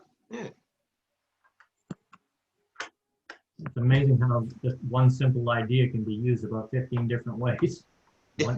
So these techniques fix one particular problem that you might see out on the floor, right? So you see somebody maybe switch something and you wind up in a spot. But if you have multiple asymmetrical situations, some of these things that you've been presenting really don't work. But is that right? Yeah, look, it depends how broken everything is, and that's the thing that you're asking. So, for example, if you got 8 squares, you call in 8 squares and only one of them are broken, you can use a lot of these methods and you're going to be fine, Right. But like you said, if you're starting to get multiple squares in those 8 squares, 2 squares broken and they're asymmetric and they're both in different asymmetric setups, yeah, that's where it's going to start to get challenging. So just from a philosophy standpoint, how much time would you put aside to fix a broken square that you see out there? Yeah, look, I'll certainly designate, like I said, because I know these little solutions very well, I'll usually designate, 20, 30 seconds, no more than a minute. Definitely no more than a minute. If it's after that, then really, it's start bringing out the break glass stuff, because, you're really wasting a lot of time.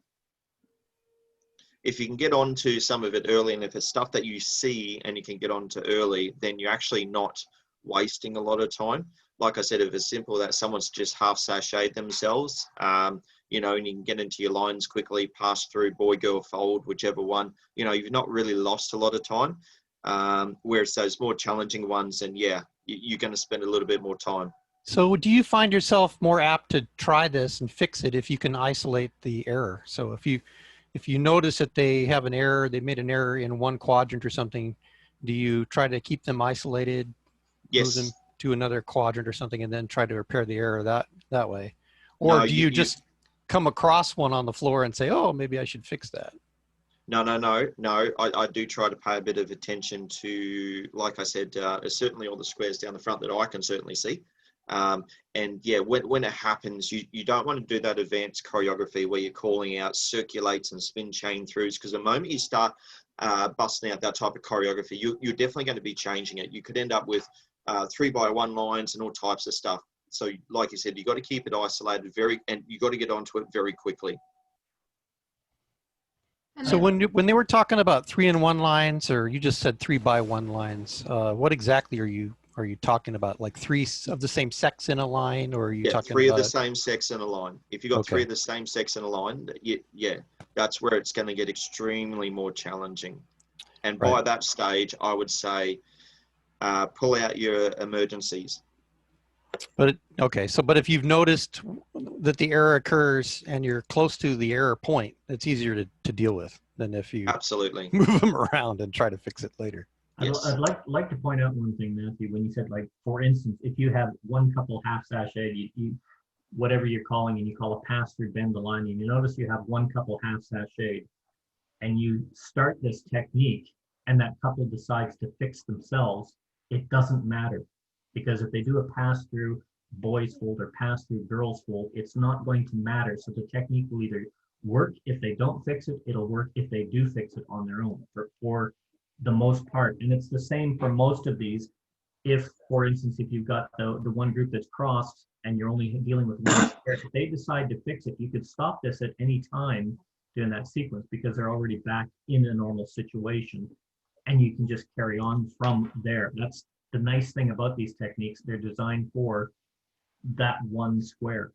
I personally, I don't think I would go a minute. A minute is a long time to wait. But I was just looking at the moves that you were using there. If you notice the one couple sachet pass through boys fold, we're talking 9 beats of music if you give them the extra time. If you're talking the other one, we're talking 18, 22 beats of music to get to that two-phase line resolution to normalize. It's not a lot of time really used in that. So if you're using more than a minute, I agree with you. You should not be stop and go, this couple do that. Okay, that girl over there turn around and you do this. Don't do it. Just go for the break glass. Get them home, get them dancing, get them comfortable again. Mike, Matthew, sometimes for the newer callers, they might only be concentrating on their key dances. And so they may not be aware of things until they suddenly see something like that called pass through wheel and deal, and they suddenly realize they've got 3 girls in the middle and not 4. Oops. And that's probably where they spot it. And maybe right there they could use, if a boy's in the middle, do a zoom, and so you've at least got 4 girls in the middle straight away, and then try and use some other technique like you've suggested to take the girls through to the boys and sort it out. But you wouldn't want to spend, it's a matter of return, isn't it? If you're going to spend too much time, you're better off quitting, count your losses and get on with dancing. Yeah. At that point, Alan, if I would probably go blatant, and if I had the one boy in the middle, I would probably stand there and say, I really was hoping for 4 girls in the middle. Yes. And let them fix it. If I can, I'll bring the boy who's in the middle erroneously close to the girl who's on the outside so they can fix it really quickly. But I won't waste a lot of time doing that. And I think that's the key. And that's exactly what you were saying as well, Alan. If you've got a square moving and you've got girls in the center everywhere except in one spot where you've got a pair of girls and a pair of boys in the middle, it jumps out at you not because you're watching every square. It jumps out at you because it's something different has happened that will stand out. And that's what Matthew was saying. Most of the time, you'll be able to see this early, not because you're watching for it, because it's different than what everybody else is doing. And it's like soldiers marching on a parade square. If one person's out of step, you're not watching the one person. Your eye is attracted to what's different, and that's why you see it so quickly. So when you see it, deal with it. Yes, Mark. Okay, so this just kind of curiously, I guess it'd be along how I was thinking about this in one of your first examples. If you can, California twirl. If you can't, U-turn back. Now I've seen stuff like this done, and that couple that is half sashayed and you want them to U-turn back, they go ahead and they California twirl. It's wrong, but they do it, and they think they're doing it right. Do you just stop watching that square? Do it a second time. Do it a second hopefully, if you do it a second time, hopefully you'll pick it up, or you might be able to give them an additional helper word. You know, so in that scenario, you'll notice that the other couples will be normal boy girl, and just that couple will be still girl boy. So you just get the lines to pass through, and you say, okay, let's try it again, but make sure, if you absolutely can California 12, please do so. But if you're not a boy girl, you turn back. You know, you could word something to really reinforce that, because if you're doing it a second time, it's actually not going to break anything. Okay. And I find the word only is a really, really good helper word that is underused. It's not a derogatory word. It's not, and in what you're saying, Mark, for instance, yeah, they can do it, But when you say the word only, it tends to twig in, we're talking standard definition, not I can dance both parts. Or it twigs them in to listen just that little bit more carefully, and they think about where they are just for that fraction of a second, which makes a big difference. I think what you said earlier, Matthew, though, is make these helper words part of your everyday repertoire for standard dancing. That way, when you have to use them for something asymmetric, it's not going to, oh, wow, it'll feel different. It'll feel like it's hard, but they've done it 100 times. They'll do it before they even realize, and they'll feel like they've been challenged and they don't know why. Absolutely. And even just some of the, one of the feedback items was, call some of those modules, even if the squares aren't broken, but just to get them used to it, especially with those, with that formation. So that module I had where, where you got the two head or side couples on the end of the line, they pass through, but the normal squares, the normal lines will be, the heads will pass through on the diagonal. Get them to practice that, at your dance, so at least they've done it before and they're familiar with it. That's certainly something I do. Actually, it's part of my normal calling repertoire. So therefore, if the occasion arises, they've already danced that prior.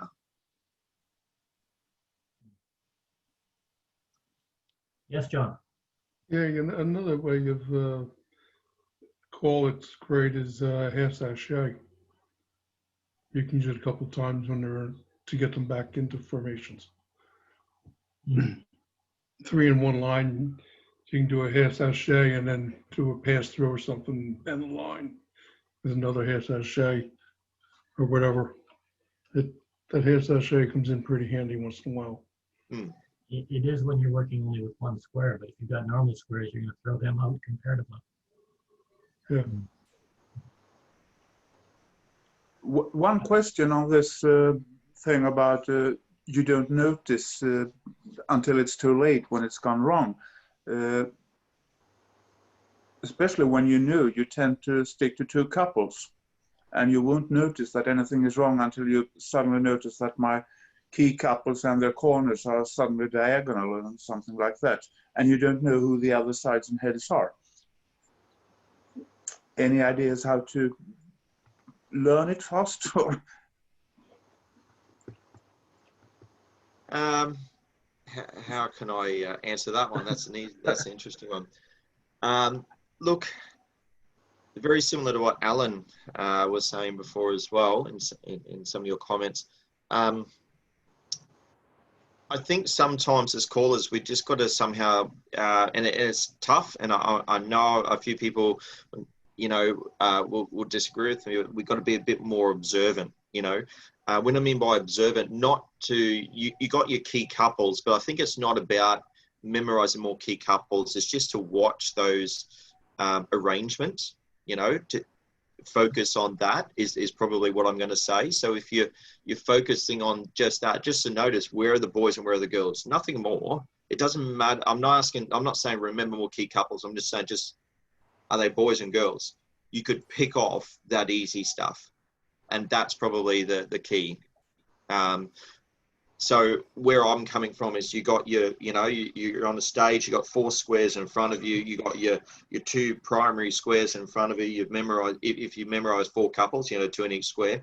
But if you just watch the whole boy girls, if you find someone, over there, hang on, we got lines looking out, but somehow you've got in one line 2 boys in the middle, but the other line is totally normal. Well, then you can do your girls fold, everyone star through, couple circulate, your normal again.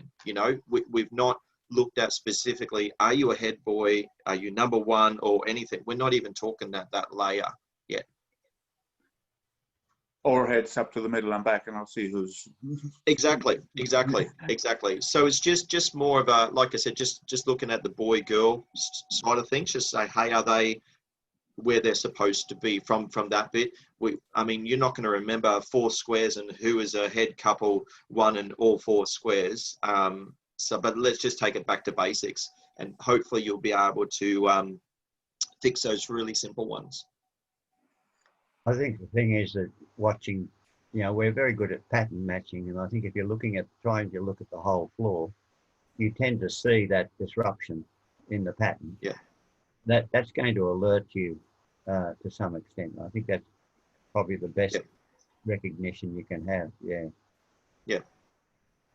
And it's also probably good, Alan, if we go a little bit further and say it's always good sometimes just to check, just to do that little bit of a check to make sure everybody is still good, still with you. And you could do that with doing something like your lines, where a heads, where a sides, or just doing a boys fold, girls fold, just to make sure everyone is in their right spot, throughout your hoedown or whatever, just to quickly check that everyone's still with you.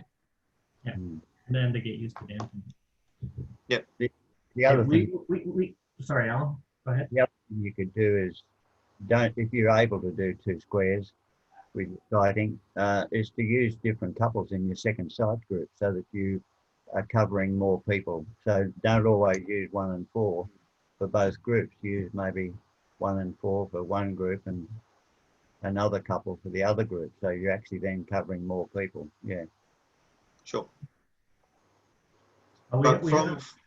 Sorry, Matthew, so I was going to say for something. Go ahead. You first, Mel. No, go ahead. I was going to say, just to finish off on something else, and for, Alan, I think said, for new callers in particular, if you're lucky enough, you want to step up and just have a go at this. Like I said, just say to your little group and say, hey, I want to, don't fix anything tonight. I want to do some experimentation. I want to have a go at it. I've got a few new little tools. Let me have a go at fixing it. And therefore, when those situations arise, okay, you're new, it might take you a little bit more than that minute mark, but at least you get an opportunity to have a go. I personally felt, and I've said to some of the new callers, if you've always got dancers fixing it, you're never going to get the experience to have a go at it. So you sometimes have just got to just say to them, hey, let me do it. Let me have a go. I want to experiment. I don't know. I find that the dancers actually enjoy hearing that, and they actually want to see what you come up with. So just some feedback there. I can't remember who it was, but it was an American caller came over to Germany, and he had, I think it was about 10 or 12 squares on the floor, and he started calling some weird asymmetric stuff. I was a brand new dancer at the time, and it was, wow, this guy's good. And he'd say, okay, on this half of the floor, I want you to do this, and this side science, and you do this, and this side, it was like, he was calling different things for 12 different squares. I learned out afterwards he wasn't, but he was doing exactly what you said. Everybody was doing the same thing, but everybody felt like they were doing something unique in their own square. And it was, he wasn't doing anything difficult. He just made it sound difficult. And it sounded, he set everybody up with the same asymmetric setup right at the beginning, and then just started doing little things like this.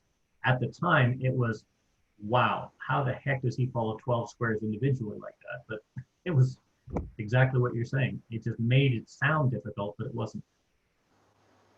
The one thing I did want to say is we've got a lot of people saying goodbye. Thank you, everybody, for tuning in. The room is still open. I'm just going to let people know.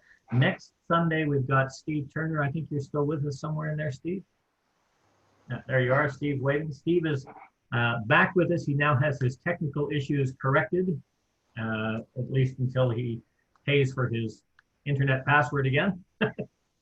But Steve will be with us next week to do the presentation that he was booked for last week, which was the wonderful world of Alaman Left and what that means to dancing. The following Sunday, Mike Sikorsky, I think you're still with us in there somewhere. He's just gone. Oh, he just left. Mike Sikorsky will be with us on Sunday, the 11th of October, talking about his activator system. And you'll see a lot of this stuff comes in time and comes into play, as well as most of the sessions that we have, they all sort of build upon one another. And Chris Stacy is in there, Sonia. There's Chris. Hi, Chris. I sort of hornswoggled Chris. I'm still getting to confirm, but I'm just going to put a little bit of extra pressure on him here now because he's a big boy and he can take it. I'm trying to get Chris to do a great session, which came up, which I guess the way to summarize it is, maybe you can call it, but you shouldn't, and here's why. For the lack of any other explanation, this is not difficulty, but it's a matter of, this is why you should never do these kinds of things. I'll have to think of a title for it. Yeah, we'll have to find a catchy title, but that came about as a discussion, which was essentially we as experienced callers and have this tendency to say, oh, you should never call it, that doesn't work, don't call that combination. But we very rarely take the time to sit back and explain why you shouldn't. So Chris had some excellent points, so I kind of asked him, well, I didn't really ask him, I sort of asked him with no options, if he'd like to give a presentation on that and have a chat about it. So that will hopefully be coming up in the future soon. And we hope to get Matthew back and a few others. So the floor is back open. If anybody has any suggestions about what they want to see or what they want to talk about, what they want to present or have presented, please let me know. You can all send me an email or just let me know. Anyway, the floor is back open. Hey, Thanks, Matthew. I enjoyed your presentation, Matthew. And the little clues that you gave us, it saves that panic situation when you're faced with those situations. And I guess sometimes it all depends on what sort of crowd you've got. You know, if you've got 1 or 2 squares that you're calling to, you will probably spend more time trying to fix those broken squares. Whereas if you've got a larger crowd, I guess it's up to judgment whether you spend time trying to fix that 1 square out of the 10 squares, or whether you just keep your modules short, get everybody home and then start again. So that, I guess that's the judgment that you make. That's right, Steve. Yeah, absolutely. What I really like about your modules is you will have dancers, especially if you've got a square with a couple callers in it and you're calling around and somebody makes a mistake, they'll fix it while you're trying to fix it. You don't have to stop and say, oh, I wish you hadn't fixed that. Just keep going, because even if they do fix it, it still works. If you still say heads pass through in your own 4 wheel and deal, it still works. If you say pass through boys and the girls folk, it still works even if they have fixed it. And that's what the beauty of those little asymmetric fix modules is. I think you forgot something, Mel. You said a square full of callers. There's a problem right there. We don't ever watch a square full of callers. No, a square with a caller in it. Because if there's a square full of callers and they're broken, they can stay broke as far as I'm concerned. Well, the way things are going these days, most callers are broke these days. I'm only speaking from experience, and it's all Steve's fault. I can't wait till I hear you call again, Matthew, and I'm in a square. Yeah, I still love the comment that came up. This is great because I have dancers who intentionally switch to confuse me. Now I know how to get back at them and they won't know what happens. I thought that was great. Oh, I was going to add one thing. Sometimes the dancers know they're broken and they know all of a sudden they're correct. They knew you did something, but they don't know what. And they don't have to know what. It just makes them feel good. And that's the important part of this. Is you've made them successful regardless. That's right. And I agree with you, Betsy. I love the surprise that they don't know how you did it, and it just magically occurred. And it's fantastic. I love the surprise when it happens, because half the time I don't know how I did it. It was an interesting comment from Graham last week on our ACF seminar, where he said now he's back dancing, just how many of these easy mistakes they were making. So Matthew, your subject's very relevant when we all start dancing again, because obviously the dancers are rusty, and he was finding that quite a few of his squares were just getting that lady out of place or a boy not in the right spot. It's just one of those things. It's probably going to occur a little bit more just for a little while till they get polished again. It's going to be like bow to the partner, corner 2, circle to the left. Those who can. Yeah. I really would like to reiterate, which came out as well when we were learning the modules, when we were learning the basic resolution techniques, when we were learning directional symmetry. These are techniques that you can practice and get into your head and get focused, even if your square is not asymmetric. They're things to practice and get used to the sequence or the sequencing of what it is you're looking for. And you can practice that sequence at home seeing it with your checkers, but on the floor, you can actually practice it with your dancers. Get them facing on the outside, pass through, ends fold, star through, couple circle, you know, those kinds of things, star through, bend the line. It may not be the most perfect and gracious flow when you do that, but sacrifice every now and then just to reinforce that in your mind, because eventually it will jump up and you will need to do this. Well, you can force the issue by asking them if you want to, for instance, do a half sachet. And then on some floors, they'll be half sashayed in some places, but not in others. And then you can practice isolating those dancers and then using some of the very simple fold techniques or run techniques or whatever to resolve it. So, I mean, if you want practice, you can get it by doing that. Great suggestion. Somebody was talking about when you're going to try to pull these things off and save the day, whether it's a small crowd or a big crowd. And the thing I would think about is, how well do these people know me and trust me? Because, you know, there might be some perceptible delays, or, you know, you might not do this exactly totally smoothly. And so there's a sort of a judgment call there about whether or not you know, how much time you're going to spend on it, or if you're going to do it at all. Because the dancers expect to break down sometimes and, you know, promenade home, oh, fix it if you need to when you get there. You don't even have to tell them that, right? They don't think that's the end of the world unless you have trained them to think that that sort of thing is the end of the world. So it's always a trade-off, and all these cool tricks that he's showing you are things to keep them going without them really knowing that any cool trick happened. Because just, you know, keeping them going, that's the name of the game. And if it's just a matter of some cop out, like, you know, get in a circle and somehow, you know, you find somebody or another and promenade them home or whatever, that's not a big deal unless you've trained them to think that mistakes and things like that are the end of the world, which of course they're not. Matthew, I'm already getting emails asking for your presentation, so can you please send me the PowerPoint when you get a chance? Absolutely, mate. Post that up. Mark, thank you very much for recording all of this. You could probably stop the recording now if you wanted to, because it gets too big if we leave it going, and if we end up going for 6 or 7 hours, we have one of those that's almost a terabyte in size.